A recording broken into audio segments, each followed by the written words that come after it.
ಹಗಲು ಕನಸು ಕಾಣೋರು ಜಾಸ್ತಿ ಆಗಿದ್ದಾರೆ. ಇವತ್ತು ಸಿ ಟಿ ರವಿಯವರು ಭಾಳ ಆತುರದಲ್ಲಿದ್ದಾರೆ ಅಂತ ಕಾಣಿಸ್ತಿದೆ. ಸಿ ಟಿ ಬಹುಶಃ ಅವ್ರು ಹೇಳಿರೋ ಬಾಂಬು ದೆಹಲಿನಲ್ಲಿ ಸ್ಫೋಟ ಆಗ್ಬೋದೇನೋ ಅಂತ ಕಾಣಿಸ್ತಿದೆ. ದೆಹಲಿನಲ್ಲಿ ಸುಭದ್ರವಾದ ಸರ್ಕಾರ ಇಲ್ಲ. ಸೊ ಅಲ್ಲಿ ಯಾರ್ಯಾರು ಏನೇನು ಮಾಡ್ತಾರೋ ಆ ಟೈಮ್ಗೆ ಗೊತ್ತಿಲ್ಲ. ಆ ಟೈಮ್ಗೆ ಏನಾರ ಒಂದು ಆಗ್ಬೋದೇನೋ, ಅದಕ್ಕೆ ಅವರು ಈ ರೀತಿ ಹೇಳ್ತಾ ಇದ್ದಾರೆ. ಕಾಂಗ್ರೆಸ್ನಲ್ಲಿ 1 ಡಜನ್ಗೂ ಹೆಚ್ಚು ಸಿಎಂ ಆಕಾಂಕ್ಷಿಗಳಿದ್ದಾರೆ. ಇದು ಸೃಷ್ಟಿ ಮಾಡಿರುವಂಥ ಕಥೆಗಳು. ಇಲ್ಲಿ ಯಾರು ಆಕಾಂಕ್ಷಿಗಳಿಲ್ಲ. ನಮ್ಮ ಸರ್ಕಾರ ಸುಭದ್ರವಾಗಿದೆ. ಮುಖ್ಯಮಂತ್ರಿಗಳ ಬೆಂಬಲಕ್ಕೆ ಎಲ್ಲ ಶಾಸಕರು ಇದ್ದಾರೆ. ಇವತ್ತು ಮಾಧ್ಯಮಗಳು ಅಥವಾ ವಿರೋಧ ಪಕ್ಷದವರು ಪ್ರತಿಯೊಬ್ಬರನ್ನು ಕೂಡ ನೀವು ಮುಖ್ಯಮಂತ್ರಿ ಆಗ್ತೀರಾ ಅಂತ ಅಂದರೆ ಅವಕಾಶ ಸಿಕ್ಕಿದ್ರೆ ಆಗ್ತೀನಿ ಅಂತ ಎಲ್ಲರೂ ಹೇಳ್ತಾರೆ. ಸೀಟ್ ಖಾಲಿ ಇಲ್ಲ. ಸೊ ಆ ವಿಚಾರ ಚರ್ಚೆನಲ್ಲೂ ಇಲ್ಲ. ಸುಮ್ಮನೆ ಅನವಶ್ಯಕವಾಗಿ ಇವತ್ತು ಜನರನ್ನು ಗೊಂದಲದಲ್ಲಿರ್ತಕ್ಕಂಥ ಕೆಲಸ ನಡೀತಾ ಇದೆ. BJPಗೆ ಆತಂಕ ಶುರುವಾಗಿದೆ. ಎಲ್ಲಿ ಅವರ ಕೇಸ್ಗಳೆಲ್ಲನೂ ಕೂಡ ಹಗರಣಗಳು ಇವತ್ತು ಸರ್ಕಾರ ಏನು ತನಿಖೆ ಮಾಡ್ತಾ ಇದೆ, ಅವ್ರ ಮೇಲೆ ಆರೋಪ ಬರುತ್ತೆ, ಅವ್ರ ಮೇಲೆ ಎಲ್ಲ ಕೂಡ ಸಾಬೀತಾಗುತ್ತೋ ಅಂತಕ್ಕಂಥ ಭಯದಿಂದ ಈ ರೀತಿಯ ಹೇಳಿಕೆಗಳನ್ನು ನೀಡ್ತಾ ಇದೆ. ಚನ್ನಪಟ್ಟಣದಲ್ಲಿ ನೀವು ಸಹ ಅಭ್ಯರ್ಥಿ ಅಂತ ಹೇಳ್ತೀರಾ? ಇಲ್ಲ, ನಾನು ಸದ್ಯಕ್ಕೆ ರೆಸ್ಟಲ್ಲಿದ್ದೀನಿ, ರೆಸ್ಟ್ ತಗೋತಾ ಇದ್ದೀನಿ. Thank you. ಬಹುಶಃ ಹಗಲು ಕನಸು ಕಾಣೋರು ಜಾಸ್ತಿ ಆಗಿದ್ದಾರೆ. ಇವತ್ತು ಸಿ ಟಿ ರವಿಯವರು ಭಾಳ ಆತುರದಲ್ಲಿದ್ದಾರೆ ಅಂತ ಕಾಣಿಸ್ತಿದೆ. ಸಿ ಟಿ ಬಹುಶಃ ಅವ್ರು ಹೇಳಿರೋ ಬಾಂಬು ದೆಹಲಿನಲ್ಲಿ ಸ್ಫೋಟ ಆಗ್ಬೋದೇನೋ ಅಂತ ಕಾಣಿಸ್ತಿದೆ. ದೆಹಲಿನಲ್ಲಿ ಸುಭದ್ರವಾದ ಸರ್ಕಾರ ಇಲ್ಲ. ಸೊ ಅಲ್ಲಿ ಯಾರ್ಯಾರು ಏನೇನು ಮಾಡ್ತಾರೋ ಆ ಟೈಮ್ಗೆ ಗೊತ್ತಿಲ್ಲ.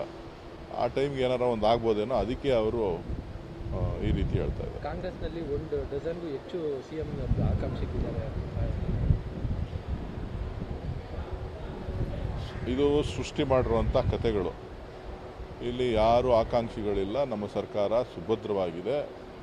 ಮುಖ್ಯಮಂತ್ರಿಗಳ ಬೆಂಬಲಕ್ಕೆ ಎಲ್ಲ ಶಾಸಕರು ಇದ್ದಾರೆ. ಇವತ್ತು ಮಾಧ್ಯಮಗಳು ಅಥವಾ ವಿರೋಧ ಪಕ್ಷದವರು ಪ್ರತಿಯೊಬ್ಬರನ್ನು ಕೂಡ ನೀವು ಮುಖ್ಯಮಂತ್ರಿ ಆಗ್ತೀರಾ ಅಂತ ಅಂದರೆ ಅವಕಾಶ ಸಿಕ್ಕಿದ್ರೆ ಆಗ್ತೀನಿ ಅಂತ ಎಲ್ಲರೂ ಹೇಳ್ತಾರೆ. ಸೀಟ್ ಖಾಲಿ ಇಲ್ಲ. ಸೊ ಆ ವಿಚಾರ ಚರ್ಚೆನಲ್ಲೂ ಇಲ್ಲ. ಸುಮ್ಮನೆ ಅನವಶ್ಯಕವಾಗಿ ಇವತ್ತು ಜನರನ್ನು ಗೊಂದಲದಲ್ಲಿರ್ತಕ್ಕಂಥ ಕೆಲಸ ನಡೀತಾ ಇದೆ. BJPಗೆ ಆತಂಕ ಶುರುವಾಗಿದೆ. ಎಲ್ಲಿ ಅವರ ಕೇಸ್ಗಳೆಲ್ಲನೂ ಕೂಡ ಹಗರಣಗಳು ಇವತ್ತು ಸರ್ಕಾರ ಏನು ತನಿಖೆ ಮಾಡ್ತಾ ಇದೆ, ಅವ್ರ ಮೇಲೆ ಆರೋಪ ಬರುತ್ತೆ, ಅವ್ರ ಮೇಲೆ ಎಲ್ಲ ಕೂಡ ಸಾಬೀತಾಗುತ್ತೋ ಅಂತಕ್ಕಂಥ ಭಯದಿಂದ ಈ ರೀತಿಯ ಹೇಳಿಕೆಗಳನ್ನು ನೀಡ್ತಾ ಇದೆ. ಚನ್ನಪಟ್ಟಣದಲ್ಲಿ ನೀವು ಸಹ ಅಭ್ಯರ್ಥಿ ಅಂತ ಹೇಳ್ತೀರಾ? ಇಲ್ಲ, ನಾನು ಸದ್ಯಕ್ಕೆ ರೆಸ್ಟಲ್ಲಿದ್ದೀನಿ, ರೆಸ್ಟ್ ತಗೋತಾ ಇದ್ದೀನಿ. Thank you. ಬಹುಶಃ ಹಗಲು ಕನಸು ಕಾಣೋರು ಜಾಸ್ತಿ ಆಗಿದ್ದಾರೆ.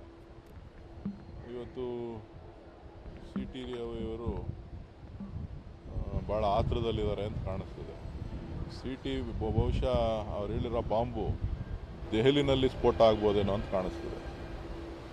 ದೆಹಲಿನಲ್ಲಿ ಸುಭದ್ರವಾದ ಸರ್ಕಾರ ಇಲ್ಲ. ಸೊ ಅಲ್ಲಿ ಯಾರ್ಯಾರು ಏನೇನು ಮಾಡ್ತಾರೋ ಆ ಟೈಮ್ಗೆ ಗೊತ್ತಿಲ್ಲ.